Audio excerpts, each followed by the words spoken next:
What's good, y'all? What's good, y'all? Yeah, I didn't have to say it twice, even though I said it twice. Last month, I had to get the crowd hyped up a little bit. I also usually start sitting down, but I'm standing up. Welcome back for another episode of the Conversation Piece Podcast, the show where storytelling and placemaking collide in the form of conversation. My name is Patrick Armstrong. I am your host, and this is episode 150. This show in particular, if you don't know about Conversation Piece, started as a way for me to have full creative control over a podcast of my own, because I've been doing this for 6 years now, and 2 years in, I was like, I need the mic all to myself. And after 18 months, it has evolved into the show you find yourself out right now. And it has been a show about not only this incredible city, but the amazing people who make it up. And since 2024, it has been my privilege to meet these folks who truly love and care for this place and those people. And it wouldn't be without them and without y'all that this show would happen. So thank you. All right. That is enough for me, and now a little bit more for me. But my guest tonight is an educator, a DJ, an MC, a father, a creative, a gardener, and a part-time superhero. He's also an incredibly dope person.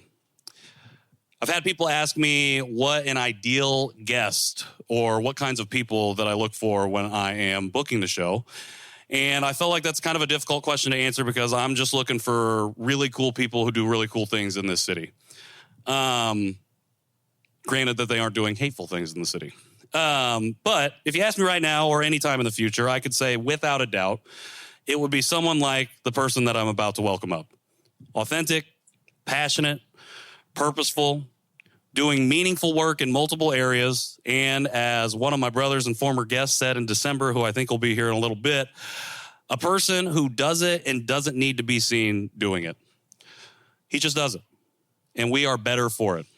So I am going to stop talking now, and I'm going to ask y'all to please join me in welcoming the man, the myth, the legend, Marc Williams, a.k.a. Mr. Kinetik, to the show.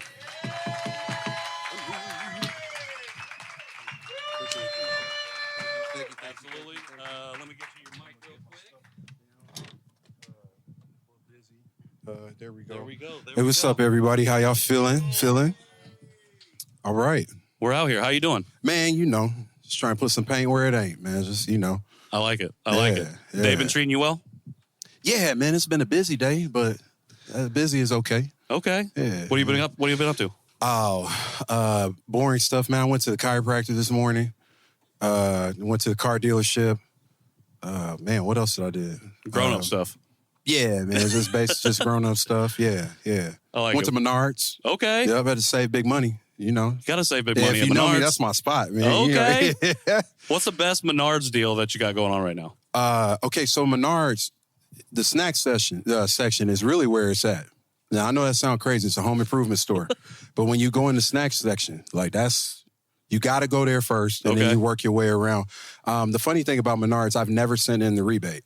So you get the 10% back, but I've never done it. Okay. Yeah, you don't need that 10%. You're fulfilled in your quest at Menards every time. I feel like it's just a donation back to Menards. Okay. For the theme song. Support your local business. Yeah. Save big money when you shop Menards.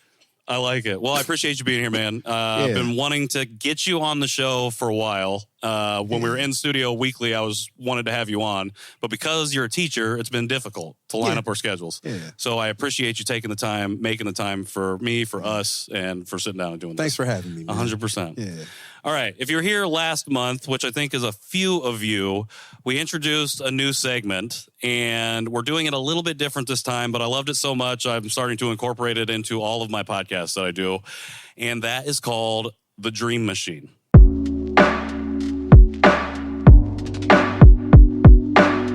Are you a dream while sleeping person, or do you have a dreamless sleep?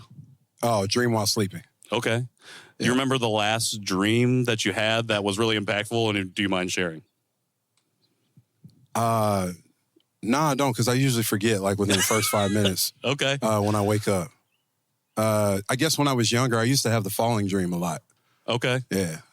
Any kind of specific falling dream? Was there something happening and then you fell, or? No, it would just, there was somehow every dream turned into falling. I don't know what the deal was with that. And then I knew I was awake. I knew I was like sleeping, but then I would know like I need to get out of this dream. Okay. But I don't know. The dream people can tell me what that means. But yeah. Have you ever had like a specific dream that was like so impactful that you woke up, you couldn't help but remember what had happened? Man, where do you come up with these questions, man? That's a wild question. Yeah, I guess it would just be, I don't know, it's hard to say. It would probably be creative related, just the idea of different things that can be done. I would say as a musician and whatnot, I always think about like stuff that either hasn't been done or it's been done, and like, could it be done in a way that I would do it? I mean, so I don't know, maybe something related to that. I don't know. That makes sense. Okay. And I'm wondering, like, taking it out of like maybe the abstract of like just streaming in general, I'm wondering for you, like, is there anything that you're currently dreaming about for yourself and or for the city / the world right now? I'll be selfish right now, just dreaming about getting back to making some music and putting some music out. Okay. Me and my homeboy, Rusty Redenbacher, and he's here. We just put a song together a couple weeks ago. And that's the first time Russ and I have done anything new in like 15 years. Okay. Together. But, you know, we both been working on music independently. But just the dream of getting back to that, you know, getting it done and like really wanting to do it. I've been having a hard time like really wanting to write music and wanting to do stuff. So the dream of getting back into that is a big thing for me right now. Okay. Yeah. I'm excited for you for that. Hey, we got to. The Professor and the Hustler, man. Gotta do it. The Professor and the Hustler. We got to. What do you think the block has been for like creating and getting into music? Man, I was an assistant principal for 5.5 years before I went back to teaching. And that was it. That was really the block. Yeah, straight up. That job was difficult in a way that is just hard to explain. And it was time consuming and it was stressful and it was just became increasingly unhealthy for me, which just kind of pushed everything out of the way. So sure. Yeah. I mean, I think you're the second assistant principal that we've had on the show this year. Bryson Davis Johnson, who kicked us off in 2026. He talked about like, how do you find the balance in not only like working in service and like education and giving yourself to these kids every day to make sure that you're stewarding them, but to also then go home and create something that is not only for yourself, but for other people. Obviously, that's been a block a little bit. What does that balance like mean to you since you haven't been able to maybe necessarily have it in that last 5 years? Yeah, I definitely was out of balance for sure. I guess now that I am closer to being balanced, it reminds me of how important things are that have nothing to do with what I get paid to do on a regular basis. So just being able to step back and look at all the different things that really meant a lot to me before I was doing that job. That's really what it means to me. And also just kind of just being grateful, you know, for life. As crazy as life is, I think if you stop, well, at least for me, I'll just keep it local and immediate. For me, if I stop every day and think about things, I'm still grateful. You know, there's still a lot of cool stuff. This is cool. You know, just people here is cool. It's just being grateful about life. But when I was out of balance, it was hard for me to see that. I was seeing, like, if this was 5 years ago, I would have been sitting here thinking about the emails I had to respond to. Okay. Or I would have been thinking about what was going to happen in July when I went back to work. Or that just became a thing for me. Now, you know, I'm glad that I had the opportunity to do that job. I don't know what it will require for me to go back, but I learned a lot from what I didn't have, I guess, for lack of, or at least what I thought I didn't have. Okay. Is there something that you've taken away from that 5-year period that is like fuel for your creative energy that you're feeling right now? Or that you're stepping back into maybe? Man, I guess the big thing would be I look at students and I think like, yo, I used to be that age. I used to do the stuff that they do. And I used to have that sense of like, kids are still real carefree when they're healthy. And so that healthy, carefree thing, I look at that, that's inspiring to me to just kind of feel like I'm a kid again. And I know people say that a lot, but really just that I got responsibilities and whatnot, all the stuff I was running around doing today, but still that carefree, like, yo, I'm just going to do this just for the love of it, just because it's fun to do. I don't really care what happens with it. We're just going to do it and send it to our friends or whatever. And or we listen to it and we're done with it. That energy, because I talk to kids and I know that they're doing that. So when I work at a high school, so when I talk to them and they tell me about, I'm making beats now or whatever, and we have that conversation, I'm like, yeah, I do that. And then, I know I sound like OG to them. They're like, yeah, whatever, man.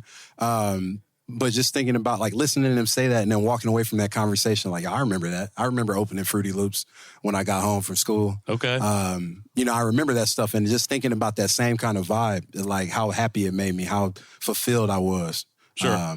When it didn't matter. It didn't have nothing to do with nothing else. Just make something, burn as a CD or put it on a tape and go ride around with the homies, Similar energy to when you were at Butler and in Fairbanks 50? Oh, wow. Why do you know that? Hey, that's some That's Nardwar type stuff, that's man. That's my job. That's Nardwar level. Yo, Fairbanks 50, that was in the basement of Fairbanks. That was where the studio was. Okay. Yeah. Wow. Do you feel like you're pulling, is it a similar energy and like bag that you're getting into, or is it different because there's now time between then and now? Man, that was some of the most fun times of my life. But what made it fun is like took care of all my business. You had to book the studio. So I would book the studio late at night with the homies because we figured out if you book it at 9, you could only book it in 2-hour blocks or something like that. And it closed at 11. So we would book it at 9. We would stay there all night. We would stay there till 2, 3 o'clock in the morning. Like when people were partying or whatever on Friday nights, a lot of times we were in the studio just messing around. So that whole vibe of like, I'm gonna get all my work done and then I'm gonna go do this fun thing. Like I'm trying to get back into that, I like it. Man, that's wild though. I'm still tripping. Like, how do you know that though, man? That's like, you see my transcript or something? That's the crazy. Internet's a wild place. Yeah. Too much available on the internet. Not in a bad way, in a good way. Nah, because now I'm like, what else is on the internet? Yo, what?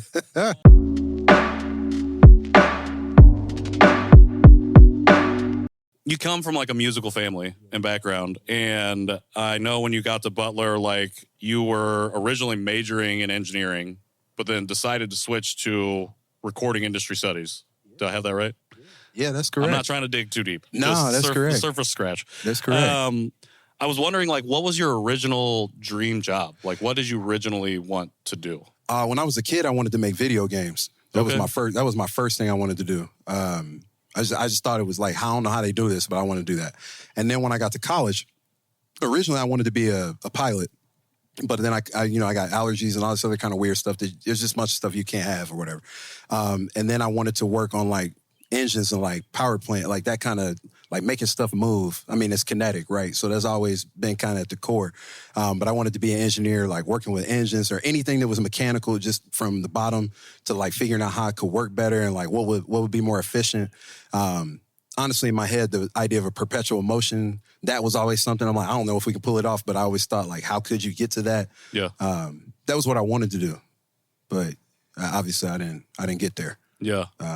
But then you had this, I don't know if it was an idea, but this impetus to change into recording studies because you had already been a lover of music. Yeah. You want the real reason why, though? I kind of do, if you want to give it. Butler is expensive. And by sophomore year, I'm like, yo, I got to get out of here somehow. So I'm like, it was a 4-year mission. Okay. I'm like, I need a degree that I'll get and won't hate going to class. I wasn't really sure what I would do after that, but I'm like, my buddies were in there. I'm like, we'll figure it out later. Sure. Yeah. Was being a musician or a DJ or an MC, was that what you thought might carry you out of Butler? Oh, yeah, man. I thought I was going to be world famous. Okay.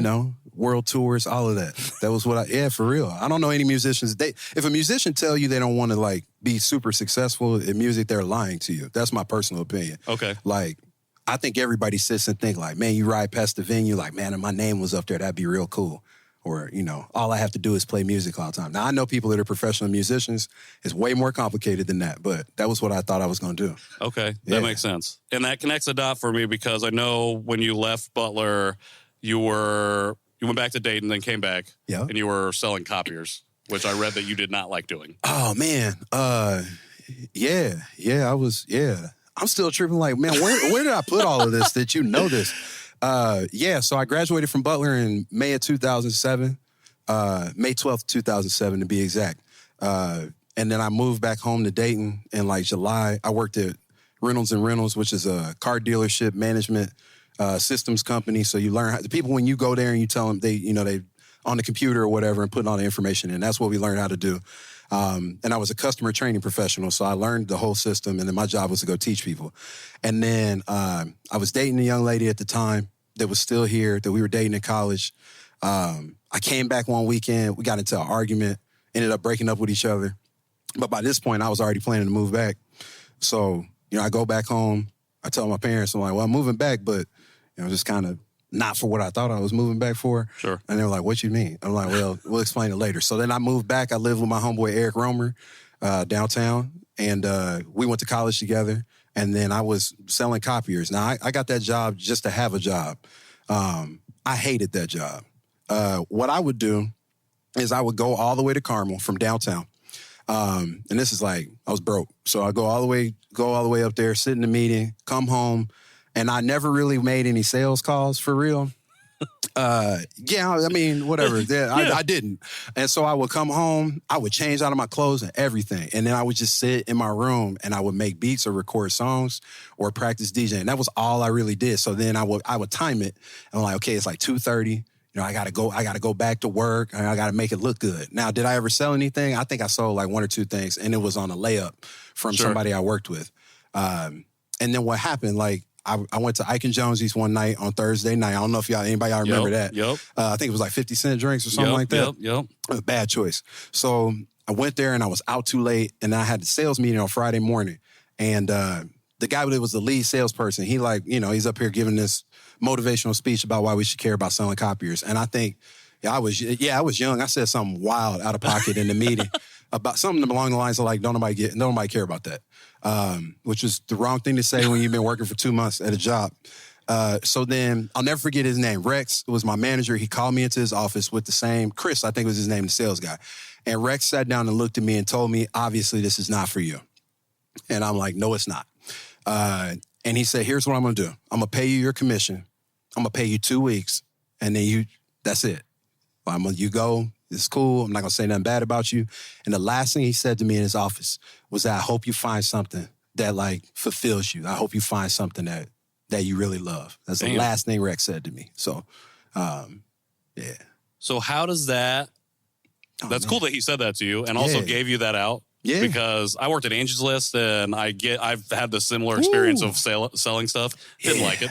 Didn't do very good at the calls and the selling, but I was there because it was a job. Yep. And I had a manager give me similar advice. They were just like, I don't know if this is for you, but I hope that you can find the thing that is for you. At some point from that point to, did you know that education was going to be a lane that you stepped into in that 2 weeks, or what was the time frame from selling copiers to education? Man, I didn't know what I was trying to think about how I was going to explain to my parents how I moved back to the city and I was broke, didn't have a job. So education started because there was a transition to teaching program called Indianapolis Teaching Fellows, different than Teach for America. And I saw an ad, and I think I was reading the paper or watching the news, and it was all kind of crazy stuff going on. It was involving kids. And I was like, man, I think I could probably do something with that. I don't know nothing about teaching for real, but I think if I'm in a school, maybe I can help somebody not have their life go off the rails. Unfortunately, I had some homies that, I don't know, they, for whatever reason, they just, went sideways for them, and they just didn't have it all put together. And so I thought maybe that would be something that I could be a part of. So foolishly, like a lot of my ideas, I'm like, man, I'm going to apply for this. We'll see. And I was at home from my copier job when I applied for that. I do remember that. Okay. You know what I'm saying? I was in my sweatpants and socks or something like that, sitting on a big, giant Dell desktop. I'm like, I'm going to fill this application now and we're going to see what happens. That was in like maybe April of that year. So that was kind of like the timeline. And then the program started in, I want to say either middle of June or July. And I remember I had to call my dad and I had to ask him to pay for the teacher test. And of course, my dad is always, my parents have been great. They've always supported all my ideas, no matter how crazy it might have sounded. They've always supported it. And he was like, "I'm gonna pay for this, but you gotta pay me back." So I'm like, "All right." I mean, I guess. So I took the test and I got in somehow. I'm gonna be honest with you. I'm still trying to figure out how. That was 18 years ago. I'm still trying to figure out how I am in the role that I'm in because I don't see myself as the typical school teacher. I never wanted to teach. I never wanted to do that. But I wanted to stay in Indianapolis and I wanted to be useful. And I think that I personally believe that if you see something and you feel like you can be involved in it in a positive way, you should step into that or find a way to help put somebody into that, whatever the case may be. And so I love Indianapolis and I'm like, I can't love it here and see what I think is an issue and not want to do anything about it if I think I can. So that's really how that happened. Now, while I was in that program, and now I was working at Sears also. So I was working at the Sears on Lafayette, over in Lafayette Square Mall, trying to sell TVs in the electronics department. And then they put a Walmart in down the street. And so people come in, I'll be like, I ain't gonna front, bro. Like, you go down the street, you know what I'm saying? You probably can get this TV for $200 less, bro. Just 'cause I'm a good person. I'm like, man, I ain't gonna lie to you, homie. Like, you know, this little $6.35 I'm making an hour. I'm not gonna lie to you about it. You can go down the street. Sales was not really... Nah, I don't care enough about money for sales. I think that's part of it. I feel like after a while, you got to get kind of cutthroat, and I'm not built for that. I feel you. I like money. I think you should have enough money to do what you need to do, but it's never been something I just want to hoard it. I never... Yeah. Even now, I'm not really like that. So I was a terrible salesman. But, yeah. But a pretty good educator as far as your track record goes. I mean... Oh, boy. From IPS to Lawrence to Hamilton Southeastern. Yep. And now you're an adjunct at Butler as well. Been doing that for, since 2016. Yep. I feel like when I was doing this research, like it felt like it was really interesting, like full circle back to Butler. Yep. In that way. And like you said, like you didn't see yourself as an educator. But like you continued to be pulled into or pulled back, maybe not pulled back. You never left, I guess, once you got started. It seems like, And I'm wondering, like, what was it that kept drawing you or keeping you in this particular role? Well, I really love learning. Some would say I'm a nerd. I would say that about me. I love learning. I did the math once. I think like 85% of my life I've either been a student or a teacher in a school or something crazy like that. So that's kind of what kept me in it. But the other part is that I feel like there's stuff that kids are not learning that could be taught. You just got to sneak and teach it, right? Sure. So I always figure like I know something about this. So if I could get in there, we can do this. So the class I teach at Butler, it's called A World of Hip Hop. It's about hip hop as a global culture. So not just about the music. We talk about DJing, MCing, breakdancing, graffiti, and then fashion. The reason why I wanted to do that is because I love my alma mater, but they're missing the mark when it comes to certain stuff, right? Okay. It's still Eurocentric. I mean, it's just, it is. I would sit right in front of all the people that work there. They know me. I would tell them that. And they know. So when I wanted to do that class in particular because I'm aware that no matter what you feel about hip-hop, you are going to encounter hip-hop. Either if you're a salesperson, you're going to meet people that like hip-hop. If you work in a hospital, you're going to meet people that like hip-hop. Whatever you do, you're not getting away from hip-hop. Hip-hop is the most dominant culture in the world in the last 50 years. So that was why I wanted to be involved with that so that people would have some understanding about it and not just think that it's like a bunch of people rapping about shooting people, killing people, that kind of stuff, doing drugs, selling drugs. Because, I mean, if we're keeping it a buck, that's still what a lot of people think about hip-hop. Sure. So I wanted to be a part of being able to change the lens and change the way people look at it. So that was kind of how that worked. Now, K through 12, man, I just remember school. I didn't really always love it, man. I kind of felt like a fish out of water a lot of times. Some of that is because I was bad. I used to get in trouble a lot. I talked too much. I was real confrontational sometimes. And if I figured out teacher didn't like me or whatever, or they kind of got on their nerves, I was waking up to go get on their nerves. Like that was my, oh yeah, I'm about to get you. Mr. Rex, man, I remember him from 8th grade. He was our 8th grade health teacher. I used to get on his nerves all the time just because I thought it was fun. So, I knew there were kids. That sounds so terrible, but it's true. You're dealing with it now, you've been dealing with it, so. Oh, man, these kids, woo, they something else. I love my students, but, man, they're a trip. Usually they're just roasting me about something every day now, but it's usually about my hair. Yeah, so some of them, they call me Tio Pelon, which means bald uncle. Okay. Or Uncle Baldy. Yeah, so, Damn. yeah, I mean, I'm like, yeah, I mean, I'm bald, I guess. You're like, let me see a picture when you had hair. I'm like, nah. I'm like, it's been a long time. When did you start going bald? I'm like, man, looking at pictures, probably like 2003. Would you have freaked out if I pulled out a picture of you with hair? Nah, man, I'll show you what I had. Me and hair had a good run. You know, I like to say that, you know, God couldn't give me everything, so he took my hair, man. That's always what I like to say. I just couldn't have it all. Sure. But going to K through 12, I just figured there are a lot of people that teach that wanted to be teachers, and not a lot of us that teach that didn't really want to be teachers. And I had great grades, but I was into everything. Yeah. So teachers that never really got in trouble, they always are missing something because they can't relate. They don't know what it's like to sit in the dean's office. They don't know what it's like to have your parents have to come up to school and take you home because you got suspended. They don't know about all of that. So because I know about that, I feel like there's a way to connect with those kids, and they still are going to do some of that stuff. Sure. Just because they're works in progress. But I always felt like I could probably be a part of maybe helping because I had the lens that most of my colleagues, they just don't have it, to be honest. Yeah. So what are those conversations with your colleagues like? Do you try to like impart the like this wisdom on to other folks? Like, it's not something that I think you can just, it's like one of those things you just can't learn, or if you don't know it, like you just don't pick it up. But I think it's a lens that people need to be able to at least try to like pull in front of their eye and see through. And so they need to hear it from somebody who has that lens. Is that a conversation that you found that you've been able to have, or is it something that you're just like, it's not landing, so I'm going to do what I need to do? No, I'm going to tell you, and if it lands, it don't. If it lands, it lands. If it doesn't, it doesn't. Sure. The biggest thing that I've always tried to explain to teachers is, you know, it just happened to be you. It could have been anybody. It just happened to be you because you're their teacher. So number one, I know people say we shouldn't take it personal in teaching, but it's impossible. It's a personal job. We give up a lot of ourselves to be there. In order to be good at it, you have to be yourself to be there. And so that's easy for people to get their feathers ruffled about stuff when it goes wrong. I just always tell people that, like, we just don't really know, man. Kids got a lot of stuff going on. Yeah. Anybody here with kids or work with kids got a lot of stuff going on. Stuff that they should not have to experience, to be honest with you. Work with some kids and stuff nobody should ever have to go through. And so when they come to school, you usually don't know that. And the other thing that you have to remember, school is not the most important thing going on to them. It might be for you, but anybody in here that went to school, I promise you had something more important going on in your life than school. You just went to school because you had to, and you're like, I'm going to make the best of this, and I'm going to have fun. But I'm sure there's some people here right now that hated school. They got there, nobody talked to them. They just didn't want to be there, just wanted to do their time and leave.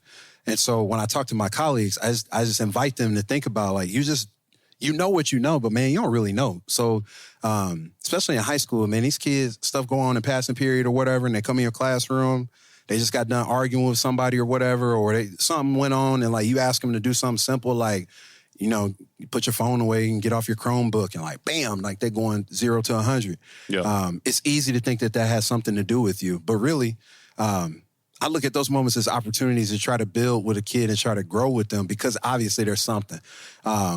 And sometimes it's real big and we can't do anything about it. We have to get other people involved. But sometimes just being there and just listening to kids, or, you know, because I've been cussed out a bunch of times by kids. I've been hit by kids, all kinds of stuff. But sometimes you just got to be in that moment with them. Yeah.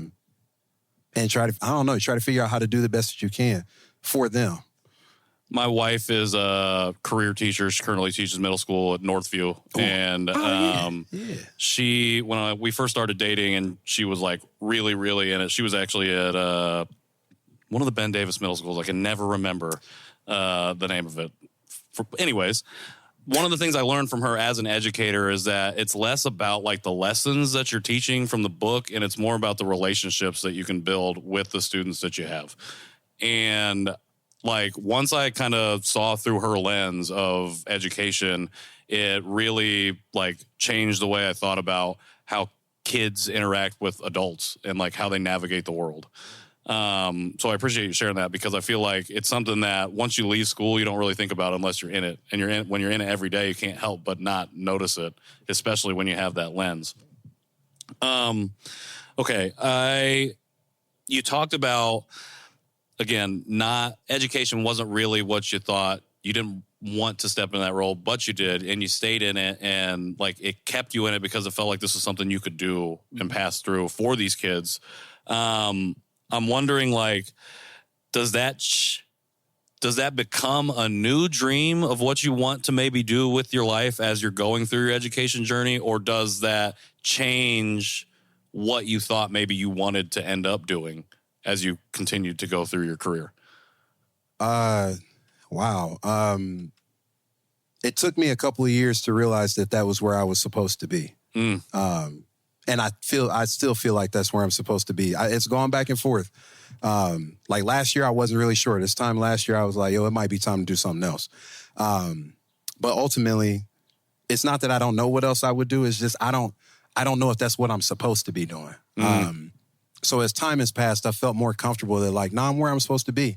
And I could have never guessed. I'm thankful, man. My career has been wonderful. I'm about to start my 19th year. In the fall, which is crazy. And I just think like, man, I remember year 2 trying to get through that. But it's been amazing to see how just the little things, just showing up, how that could, and literally just physically just showing up, not just you just there, how important that can be. And you can't anticipate that. And so in every other aspect of my life, it's just trying to show up, man, just trying to be there. Yeah. Sometimes you don't even really need to do anything. You just here, you just showed up. Like people here tonight, like I may not get a chance to talk to everybody that's here. I may not, but you here. Yeah. And so just showing up sometimes is a commitment to what's going on. So teaching has taught me how important it is to just show up for other people. And then after that, if they need help from you, then you do what you got to do. But you just make yourself available by showing up. And I wasn't really hip to that before. I don't know if I was showing up for myself a lot of times, to keep it real with you. Sure. So that whole concept of just being present. So anything like, I don't know, the benefit about the 185 days that I work is that I get to show up at a place. I really am excited now. It's been a long time since I've been real excited to show up to work. I get out of bed, I put my feet down. It's like, yo, man, let's see what goes on today. It's going to be something wild.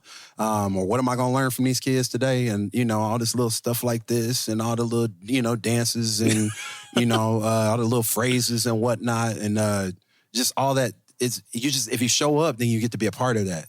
So after a while, I just feel like, man, let me see what these kids got going on. I mean, not that I know everything I need to know, but like I want to know what the kids got going on.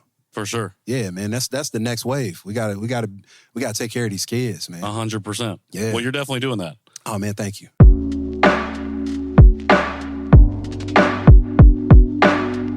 Hey, shout out to Draft Pick though. Hey, real quick. Shout out to Draft Pick. Draft Pick is cooking, man.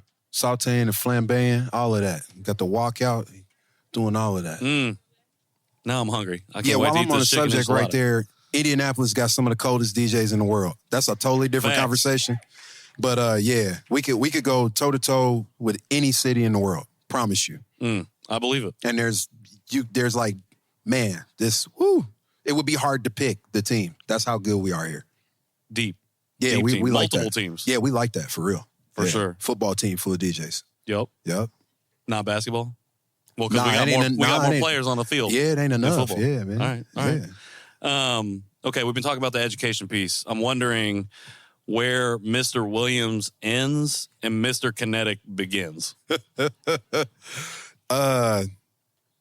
Man. Okay, so at work, I try not to talk too much about all Mr. Kinetik stuff. If they find out, I'll talk to them about it, but I try not to bring it up. Not because I don't think it's important, but just like, I don't want to be that guy, you know? But they usually will find out. But I would say where they change, I don't know. When I get on stage, man, I believe in putting on a show. I think people spend their time and their money to come out. They want to see a show. And I think that I wish more entertainers would really go back and look at shows. So like spend time watching how James Brown put a show together, or how, I mean, it's just popped up in my head, but like Bruce Springsteen put a show together. He put on a great show. But just, even Kendrick, like you got to go and look at how people put on shows. And, that's the persona. I feel like you step on stage, boom, it's time to go. And so you give all the energy you can get, you sweat your clothes out, whatever the case may be. And then when you get off stage, man, you just back in your mode, man. You say thank you and shake people's hands, and you talk to your fans. And, Go home. Yeah, and then you go home. Change, and then make more beats. Yeah. Now, Mr. Williams, I guess, would be, man, I like to sit in my recliner. Like, when I leave here, I'm going to be in the, for real. And I'll be in the basement in my recliner when I get home. Probably fall asleep in it, and then that's when my cue to go upstairs and go to bed. But at school, I like to have a good time, but I'm not playing around at all. I drive a hard bargain. I'm sure some kids would say I'm a little tough. Not like screaming and hollering, not all like that. But, hey, man, you can't get your diploma in the hallway. You can't get your diploma sitting in here smoking and joking with your homies and just kicking it. School is the last time you'll have that many people invested in your life. And you just have to show up to get that. I mean, it's really crazy when you think about that. You graduate from high school, that's it. In terms of just a guarantee that you'll go to a place where people are invested in what you got going on. That's it. So what I want them to do while they're there, you got to learn how to handle situations that are difficult. Learn how to ask for help. Learn how to be open to being supported. Being available, learn how to cry when you need to, learn how to celebrate when you need to. Those are the things when I say that I'm not playing around, that's the kind of stuff I mean. Like, we need to be humans while we're up here. Now, if you get A's and B's, cool. If you get C's and D's, cool. I mean, if you get an F, I don't love that. But if you really went hard in the paint and that's just where it landed, I mean, it's like that sometimes. I done took some L's in life for real. So, but when I say I'm not messing around, that's what I mean, though. But I'm not Joe Clark. If you've ever seen Lean on Me, I ain't doing all of that, you know. And I'm not Belding from Saved by the Bell either, It's not that kind of vibe. So, but where they end and begin, I don't know. I guess that's the best. I don't know. Yeah. Well, would you say like the not messing around is similar to the way you approach the stage? Oh, like yeah. you said, like it's go time on the stage. You want to put on a show. Absolutely. What goes into like creating that experience for people from your perspective? Like when you're getting ready to do a show for yourself and for the people, like what are you putting into that? Oh, man. Well, I've had some really great mentors. Like Russ is here is one of the mentors of my entire approach to entertaining. And we've always had conversations about, number one, you got to know your words, okay? So, and since we do hip-hop, number two, you're not rapping over your vocals. So if there's any MCs that are watching this, there's no reason you can't rap over your instrumentals. I don't want to hear your excuse. I don't want to hear none of that. Nobody came here to hear you karaoke your record. Straight up. If you've ever been to a show and you saw somebody do it, I've left shows. I'm not about to stand here and listen to this. Because the greats, wasn't doing this. And so, I go and I look at performances I enjoy. I look at people I respect. So I think, like, how can I channel that same vibe? And then when you put your set list together, can you take people on a journey with you with your songs? Like, are you going to be able to get your point across, not in a preachy way, but like, I'm here, y'all here. I'm going to give you what I got, what I came through today. I always say, whether it's 10 people, 100 people, 1,000 people, everybody deserves the same show, deserves the best show you can give them. I done played some shows where there's more people on the bill than there's people in the room. I done played some shows where you couldn't see nobody's face because there's that many people there. So, but the approach is always the same. We're not playing around. When we get up here, it's time to handle business. The thing about it, I always think, is like, this may be the last time somebody in this show ever sees you play. Sure. And you want them to be like, I don't really remember that dude, but I know he killed it. And then there might be people in the room that you might make a new fan or whatever, and they might hit you up later, or, you standing out in the crowd watching the next act and they come over to you and tell you how they appreciate it. Like, but if you don't bring your A game and you're not committed to that, then you're not going to get that. And honestly, you shouldn't be up there. I don't know, but it's nothing worse than going to a show and being like, man, I could have been in the bathroom for this, man. This is wild. Everybody here, y'all can relate. Y'all saw some shows like, man, it was disappointing. And there's nothing worse than that. But it's a wonderful feeling when you go to a show and you're like, man, that was wild. I wasn't expecting that. Like, that was crazy. Definitely been to shows like that. Oh, and man. I think the thing that I walk away from with shows like that is that some folks take their creative process seriously, like their creating, but creativity seriously. And some people, it's like a game almost, or like it's just not serious in a way. Yeah. And I think, like what we've been trying to cultivate with this particular show has been, and not serious in like, I don't know, like a hardline way. You know what I mean? But serious isn't like, this means something to me. Absolutely. And like, I'm really passionate about this work that I do. Yeah. Respect for that too, man. That's what we need. Well, I appreciate that. Yeah. Well, I'm just learning from folks like you who'll be doing it like that. Man, if I had your hand, I'd cut mine off, man. You know what I'm saying? Nah. Okay. I'll switch hands with you if you want. So I told you while we were doing the Turn and Talk that I had revisited your Creative Mornings Talk, which was 6 years ago now, if you can believe it. 7. 7 years? In July, it'll be 7, but yeah. Okay. All right. So almost 7. Yeah. All right. My data is a little bit correct. I'm sorry that felt bad. I'm sorry. I didn't need to correct that. That was really awesome. Can y'all edit that out? No, like, not, do that in post? Everything stays in. Oh man, that's wild. Our editing machine is broken, so we can't do edits. I don't have enough RAM on the computer, man. I know that vibe too. Hey, my computer is very slow currently. Ooh. We need to Does it get hot that. by the screen? Oh, very hot. Yeah, like man, 10 minutes into working on the computer. Yeah, it's not good. It's not good. It's fine. Yeah, it's fine. Near the end of that talk, though, you had mentioned telling a student who was struggling with creating a project that they were working on to exist in the infinite, which is the title of the talk. And I want to share what you said when they asked what that meant, because I thought it was really incredible. You said, creativity is infinite, and it just depends on where it's showing up. My creativity is happening somewhere, and it's going to go through something, and it's my job to recognize where it's moving through and then move with it while it moves. Bars. I'm wondering, and you kind of like touched on it a little bit because you're getting back into it after having 5 years of really not being able to be in it. But I'm interested, like, where you feel like your creativity is currently going through and moving through, and how are you trying to move with that?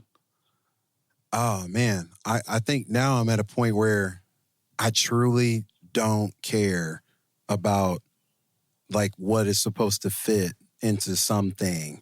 I think sometimes it's easy to get caught up in thinking if I'm making a rap record, it's got to be like this. If I'm making a house record, it's got to be like this. That's not really true. But that is what commercialism and excessive capitalism and consumerism of music and art, you know, the commodification, that's what that's taught us, is that if it don't fit this, then it can't be that. For me, it's just, I don't know, now I just feel like, man, what would be something I would want to hear and want to go back to? So if it's just the trees blowing, like maybe that's just what it sounds like. If it's some drums that's hitting real hard, like you got to turn the bass down in your car, it's so loud, like maybe it's that. And I think I see that now just from, just paying attention to life and being grateful. Life is real chaotic right now for a number of reasons that we don't have enough time to discuss. But there's still that opportunity to look around and see something that's beautiful and try to just work with that. So like my garden, for example, man, I love my garden. I ain't really been out there like I should be lately, but this time of year, I got these big tree lilies that grow. They're about like 7 feet tall. And they got these big giant blooms on them. And I intentionally planted white varieties of them because at night, I like to have a night garden. So when you have these white flowers at night, you just go out and stand there and look at them. Even that's inspiring to me because I remember in March, you know, when they were like this, you know, and so they grow up. Think about something that dies every year and it come back from the ground and it grows all the way to that. It does what it's supposed to do. It looks beautiful. And then you cut it down and it's going to do it again next year. That's inspiring to me because really I think if you want to tap into something, you just have to be comfortable with, I'm going to do this right now. And then when that flower is bloomed and it's spent, it's on to something else. We'll enjoy our stone crop or whatever in the fall, or the zinnia in the fall, or the marigolds, and you just enjoy while it's there. And just, you know, try not to cry too much about it when it's not there no more, because you enjoyed it while it was there, if that makes any sense. 100%. Yeah. You can shed some tears, but it's not like we have to live in the dwell. Nah, man. We don't want to dwell. No. We reflect and we grow. Yeah. I love it. As you were saying that, I was like, spoken like a true gardener, and then you talked about the garden. So I'm like, you know what it is. Yeah. While we're talking about crying, for all the men that are here, you need to cry. If you don't, you need to. And I'm being very direct because I know I was raised in a similar fashion where, like, men don't really cry like that. I think I've seen my dad cry once or twice. And I don't think it was because he was stonewalled and didn't want to do that. I know my dad has his own emotions and feelings, but I will cry whenever, if you let me talk about certain stuff long enough, I'll cry. Even sitting up here thinking about when Rex told me that, like, that's a very choked up memory because at that point in my life, that was what I needed to hear. But yeah, so grown men is here. It's cool to cry. You do whatever you need to do whenever you need to do it. Just feel those feelings. Something to talk about with kids, especially the boys that I work with. It won't be so hard sometimes. Like, man, it's okay to be soft. You know? For sure. Yeah, man, you got to have some balance. You know, you got to be open with yourself. Totally. I mean, if you've listened to the podcast, if anyone here has listened to the podcast, you know that I've shed some tears on the show a few different times about a few different things. And similarly, like, my dad was not about that. We've had conversations about, like, what it means to not, like, he's like, I wasn't allowed to do this. Yeah. And it's like, those are hard conversations, but they're needed. And it's never too late to be able to, like, tap into that and step into that. Feel those feelings, man. You brought up flowers. Yeah. We have a recurring segment on the show called Give Them Their Flowers. Shout out to Madeline McKinnon, Free as Flowers. She's been sponsoring this since we've been doing it since 2024, long time. But the segment is essentially we just ask our guests to shout out a person or persons who they feel like deserve their flowers at this moment. You can shout out whoever you want, but I have a particular person who I was going to ask you about. You've mentioned him a couple times, the professor and the hustler, Rusty Redenbacher. I was wondering if you would be able to give him his flowers at this moment. Oh, man. Speaking of crying, man, let me see if I can work through this. The thing about Russ is that, so just to back up, how I met Russ is I lived with Eric Romer, and Russ knew Romer probably through the Kleptos, maybe, just because Brandon and those guys went to Butler, and they were like we were the other rap group, but they were one of them. And so I remember coming home from work, and I looked, and, you know, I see Russ at the time. I'm like, I was always thinking in my head, I'm like, oh, I think that's the dude from Rock Block on IMC. I don't know how many I remember. IMC was on TV and they showed videos. And I remember, oh, this dude from Rock Block. And then I was like, you know, I went and met him and he was cool or whatever. And so I'm like, all right, chopped it up with him. Boom, I went in my room. I was probably stressed out about work that day or whatever. And then I remember, this is back when MySpace was popping. So I remember going to MySpace and listening to some of the records. And he was in a group called Mud Kids. At the time, still, you know, Mud Kids forever. Shout out to Tyler Knapp. Rest in peace to Ron Miner. Shout out to Skits and Helly, all those guys. And he had a song that was called I Believe, and it was on there, and I really, really liked it. And so I wanted to rap on it. So I took the record, and I just looped the front part of it, and I rapped over it, and I sent it to him. And I was like, yo, man, I don't really know how you feel about this, but I rapped over the record. And he was like, yo, that's cool, man. He sent me back the instrumental. And so me and Russ been tight ever since then. That was like September or October 2008. That's my guy. But the flowers, man, that Russ deserves is just that, man, Russ been around for a long time. And so a lot of stuff that musicians and artists get to enjoy in this city, Russ was there when it wasn't there. And he was there when he was, you know, there are a lot of people. But Russ has always been one of the people that was, you know, stomping through the mud, if you want to call it that way, when the patio was open, when you could get no hip-hop shows somewhere, you had to convince somebody to let you do a hip-hop show.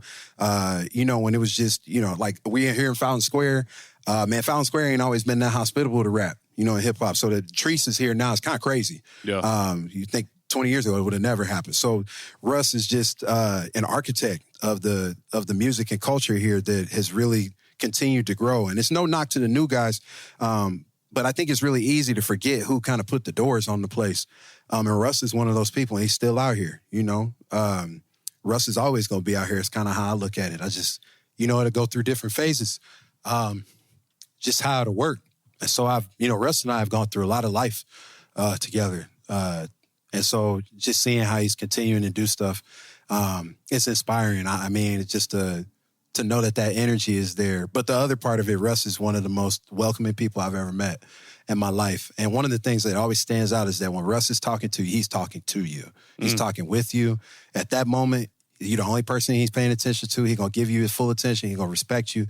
He's listening to you. He's engaged in a conversation with you. It ain't never really like, it's just kind of listening to you just to hear you talk. Like Russ is invested in the people when he's invested with the people. I mean, you know, and I could talk for a long time, but Russ deserves his flowers because, you know, he's still here. I don't want it to be like we'll talk about it when, you know, when he's not here no more. So Russ is my guy, man. That's my homie, man. That's my brother. I love that dude. Hell yeah. Appreciate you. Shout out Rusty. Yeah. Hey, man, you know, love you, man.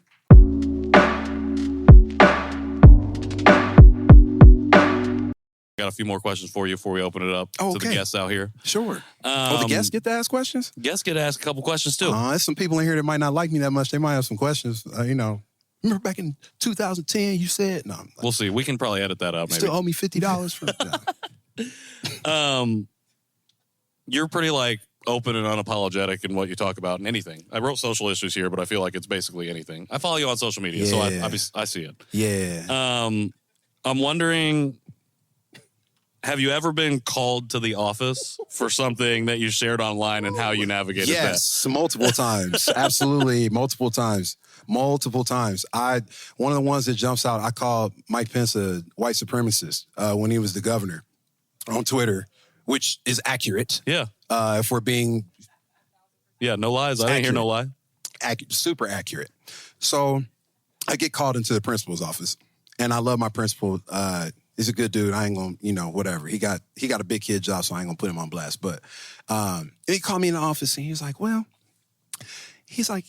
somebody reported, which means it was a parent, whatever, that you said that Mike Pence was a white supremacist on Twitter. And I looked at him like, yeah, I did. I'm like, I actually said more than that, but yeah, that was one of the tweets. It was a long list of them. I think this was around the time he was messing around with RFRA, and we had the epidemic down in southern Indiana. He refused to do any kind of, harm reduction of care, whatever. Anybody that's been living here, y'all remember that. It was a mess. And so I told him, I'm like, well, yeah, that's what I said. And he said, do you understand, but do you get like that? And you said, people know you work here. And that could reflect on the school. And I said, well, if people think it reflects on school, that's on them.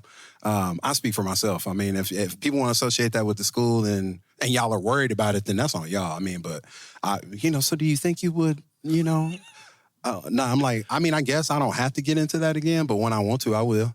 And so then he just kind of looked at me, and I'm like, it's my prep. Like, dog, I got to go back to work. So, that's kind of how that ended. That's one time. That's one time. Yeah, that's only one time. Many times? Would you say it's many, or would you say it's just a few? Just a few. Yeah. Just a few. And you think people, once called in and you have this conversation, people are like, okay, this is not going to work. He's going to do what he's going to do. It's funny you say, I think that is what people think. Yeah. Yeah. Well, that's good. I think if you know me, I'm going to say what I want to say. I think some of it is because just like family lineage, I have the privilege to say what I want to say. Sure. My ancestors, not so much. I always tell people, I don't have to go back in the kitchen and talk about stuff I don't like. I don't have to do that no more. For those of you that know the history of black people in this country, that was a thing. You can't say it in front of them. You got to go talk about it in the back or whatever. I'm not doing that. On behalf of everybody that had to keep their mouth closed, I'm not doing that. So if it's something I want to say about it, I'm going to say it. If you don't like it, we can talk about it. I probably ain't going to change it, but I'll go to my grave. That man is a white supremacist. If you want to holler at me after this, I can break it down for you. I really can. It's not hard. It's only a couple sentences that need to, he was one when he was a governor, and whatever. Anyway, yeah. That's only one of the times, though. Yeah, well, I appreciate you sharing that. And I appreciate you bringing that up because in that Creative Mornings talk, you mentioned that you said we need to talk about race in the city right now. And I'm wondering, 7 years on from that moment, how do you feel about that now? And, yeah, how do you feel about that now? Oh, boy. Man. Woo, there's a lot there. I still think it's a conversation that needs to be had, and it's not had enough. And talking about race to me is more than talking about programming. So thinking about, can we put this concert there? Can we offer this to them? And then they'll be satisfied, and then, just give them something and they'll be fine. We get into some of that here in Indianapolis. And I love NAP. I have no plans to go nowhere else. This is my city. I love being here, but we still have income disparities. We still have housing issues. We still have, now we got some environmental situations going on with data centers and all that kind of stuff like that. It is not hard to see the people that are, I like to say people of the global majority, not people of color, people of the global majority, because there's more of us on the planet than anybody else. So people of the global majority are consistently put in positions where we just have to take what people give. To keep it relevant right now, the whole data center issue, first off, I think AI is trash. I watched the Terminator movies a lot when I was a kid. I don't know. I know how that could go. Eventually, they become self-aware. You can't turn them off. Next thing you know, we living in a hole in the ground trying to avoid the Terminators. Y'all laugh, but have you seen the movies? I mean, they're literally time traveling. Yeah, Skynet is so great. Skynet will do these things for us. Yeah, next thing you know, it's a big metal dude trying to kill you. Yeah. The data center thing, I always think about where they want to build them. You have not yet seen a super predominantly white neighborhood, affluent or whatever, where they want to put a data center. That ought to tell you everything you need to know. It's another one of those things where, like, we don't care what happens to these people. We won't do it to them. But I always think, like, if it's that good, but why don't y'all put that in y'all neighborhood? If having liquor stores everywhere is so great, why don't y'all have liquor stores everywhere in y'all neighborhood? Checking, what is it there where you go and take your check and they give you money at like 1,000% interest or whatever, checking the cash, whatever you want to call it. Why ain't that in your neighborhood? That's the kind of stuff. All the police scared in this neighborhood, but I see Officer Timpson or whatever. He's in that neighborhood chilling or whatever. Like, but then y'all come here, y'all enjoy the neighborhood, and y'all won't go home, and y'all complain about what goes on here. That is a race issue at the end of the day. Now, yes, race is a construct. It was created to create division and separation and really just a hierarchy of supremacy with white people at the top. But, having that conversation still rubs people the wrong way, even though that is an objective conversation. And so, yeah, I think it's still a discussion that needs to be had until all the gaps are closed. I mean, we still got to talk about it. I mean, I don't know the exact percentages, but I know the average black employee makes less than everybody else in doing the same job. We're at a higher likelihood of being arrested or detained. We're at a higher likelihood of experiencing food insecurity. These are all things that could be fixed. But it's just, there's no will to fix it. And so much as I love NAP, there's a lot of people that if they wanted to invest their time and talents into that, they could. But we spend a lot of time trying to get, conventions here and this event and that event and all that kind of stuff like that. And that's important. But, we avoiding things still. NAP is still, it's still not where it need to be. So. Do you feel like we're in a better or worse place than 7 years ago when we're having this conversation?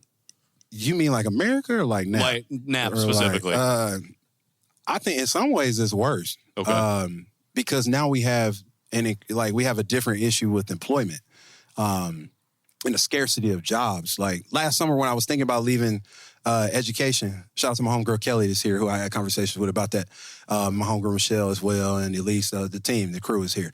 One of the things that came down to it, I don't know if any of y'all applied for jobs lately, but like, what I'm saying? It's a dumpster fire. You send your little resume out, and I was hearing back from jobs I didn't get like 6 months after I applied for them. And so, and I like to say that I'm qualified. I got 2 degrees. I've been working a long time. I've come up with bootstraps. That kind of attitude, even though you can't pull yourself up by your own bootstraps. But you would think like, oh, man, I'm qualified. So now we got that problem. The jobs that people do have are not paying well enough to keep up with what's going on. I think about my students. I don't know what they're going to do. That's another part of AI that I think is terrible. We're going to have a lot of kids that have to live with their parents, not because they want to, but because where is that job going to come from? The job that they could have had, a computer has that job now. So I look at my high schoolers, I'm really trying to think like, I don't know what we're going to do for y'all because I had a problem trying to get a job and I have been working. I don't know what you're going to do when you graduate or if you go to college and then graduate. So it's worse in that way. The rapid accumulation of wealth by a handful of people is worse than it's ever been. And all that stuff affects NAP. I mean, I don't know how it could not. So I think in some ways it's worse. We also are under the influence of, man, I don't know. Y'all ain't going to edit none of this because I'm getting ready to get myself into it real quick. Go for it. We have a supermajority at the State House it's been Republican held for, 20-some years? Now, I've been here for 23 years, so it's at least been that long. So you got that going on, but then we have problems. Well, who do they turn to and complain? They complain about everybody else. I'm like, y'all are in control. So as a teacher in my classroom, when stuff is not the way that it should be, that's on me. That's not, I could blame my kids, but ultimately they're children and I love kids, but they're ridiculous sometimes, just like adults. But this idea that, it's their fault. Like, y'all could be doing this, man. But y'all choose not to. Like, now we getting ready to get our electric bills about to go up again. I'm using the same amount of electricity and paying more for it. And like, why? Can nobody tell me why? We need it for the grid. We need to be able to provide more. That ain't why. Y'all just greedy. Yeah. So I don't know. It's all kind of stuff that's going on. Now, I say all that to say I'm still hopeful that things can be better. I do think that there are a lot of things to be grateful for. But ultimately, it's really just going to come down to how well we take care of each other. Because it's very clear the people that could be doing that are supposedly supposed to be doing that, majority of them have no interest in doing that. They're more interested in supporting themselves and thinking about how they can take care of people that don't really need anything else. So, it's worse in a lot of ways. But I will say culturally, I feel like we're getting better, though. Okay. I feel like there's more and more stuff that's like culturally rich. I think people are starting to tap into more of the beauty that is Indianapolis and the storylines that have been forgotten, the things that people should have been celebrating that they weren't. The Indianapolis Indians and the whole thing with, the Indianapolis Clowns, that whole story and saga. I knew all of that stuff, but it's been nice to see it become more of a thing. It's really crazy that it's attached to the Savannah Bananas or whatever, but that is such a large platform that it's cool to see that go on. And that's a storyline that needed to be told a long time ago. Yeah. And anytime we can continue to find these stories of rich culture here in Indianapolis, we should. I think that's kind of the only way to strike back, if you will, is to decide that we're going to band together. And if nothing else, we're going to take care of each other, which is about all you got after a while. I love it. And I appreciate you sharing that. My last question before we open it up is just going off of what you just shared right there. What are your dreams for the city? I dream of a city that has a mayor that's legit. So shout out to Andrea. Yep. It's running for mayor. Yep. Yeah. Somebody call her and tell her I said that. Because I've been angling for a job in the administration for a while. Come back in November and tell her yourself. I just want to be a driver or something. If she can pay me what I make right now as a teacher, just to drive her around, I'm in. So that I really do think that there's a lot of possibility for us to kind of stop letting people getting taken advantage of. As much as I love Fountain Square and I love being down here, there's some stuff in Fountain Square that's not right. That's going on with people being displaced in a lot of other neighborhoods. So I'm thankful for the people that come here and don't do that. But I think we could not have those conversations. I think it could be better than that. I think we could take care of unhoused people. I think we could make sure that people have jobs that they can go and work and feel successful. I think that we could find ways to support musicians and creative people so that they can really do this and not feel like they have to stop doing it. I always think about how many stars just couldn't get there because they had to stop,